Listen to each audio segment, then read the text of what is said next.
Today I'm going to tell you guys a little bit about the history of the word punk, such as I have learned it, mostly from Google. Apparently the first usage of the word punk was in a play called Simon the Old King, written sometime before 1575. It was used to mean prostitute. Apparently it was like comparing having prostitutes to being a drunk, so it rhymed drunk with punk, and thus it was birthed out of the need for a rhyme. I am a big fan of Adventure Time, so as soon as I heard the name Simon the Old King, I was very much intrigued, and I wanted to do more research into what this play was about and if it had any influence on the Ice King, but I could not find very much about it.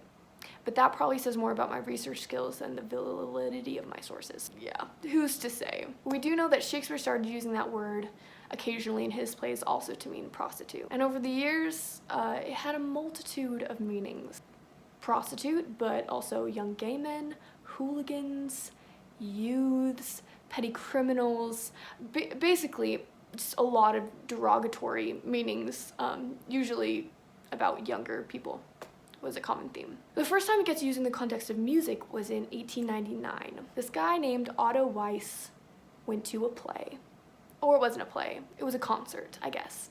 And this guy named Eugene Levy, yes, that was his name, Eugene Levy. I guess Eugene Levy was not a great singer because Otto Weiss did not enjoy the show. And he wrote an article about it in his local newspaper, and he said it was the most punk song to ever be heard in a hall. And he meant it just to mean that it was really bad. And from then on, punk was occasionally used in the music world with not nice meanings, but also sort of eventually kind of became ironically positive, I think. Again, I'll cite some of my sources down below, but some of the things that I read were like, Americans like their music fairly punk was one article, and it was talking about like jazz and swing and bluegrass, and it said the sour notes were appreciated by us, I guess.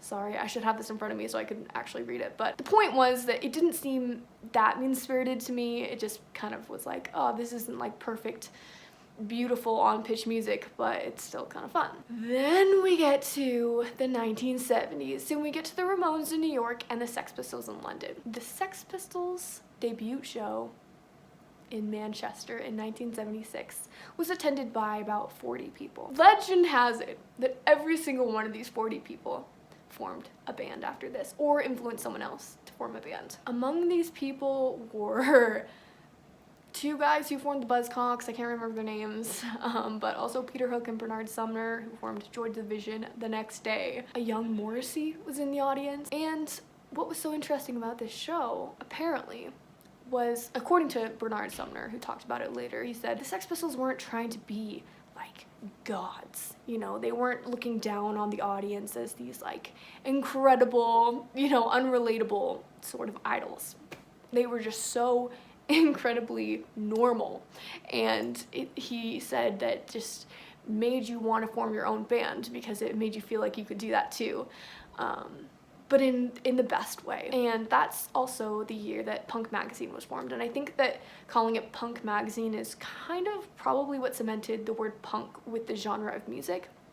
And in this magazine, it basically did the same thing. It said, we're done gatekeeping music, and actually gave 3 chords and how to play these 3 chords. And it said, now go form a band. And people did. I love these stories of the punk movement because it took this word punk, right? And it's this derogatory word that has been used for centuries. And they took it and they turned it into a title. They owned it.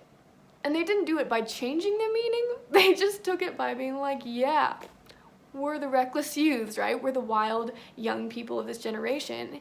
And they were angry at the way that they'd been treated. I think that the hippies and the beatniks had a similar idea. These rich, powerful people, you know, don't treat the young and the poor well, and it's not okay. But something about the punk movement was just, had this crazy energy to it, and it was sort of an angry energy at first. Well, I say sort of. It was a very angry energy, but it was also a really uniting, fun energy. I love that punk is a sound, and it's an ideology, and it's a fashion statement. I have been doing a lot of research about punk bands, the punk movement, all sorts of stuff. So if you have any good recommendations for books or sites or anything, let me know.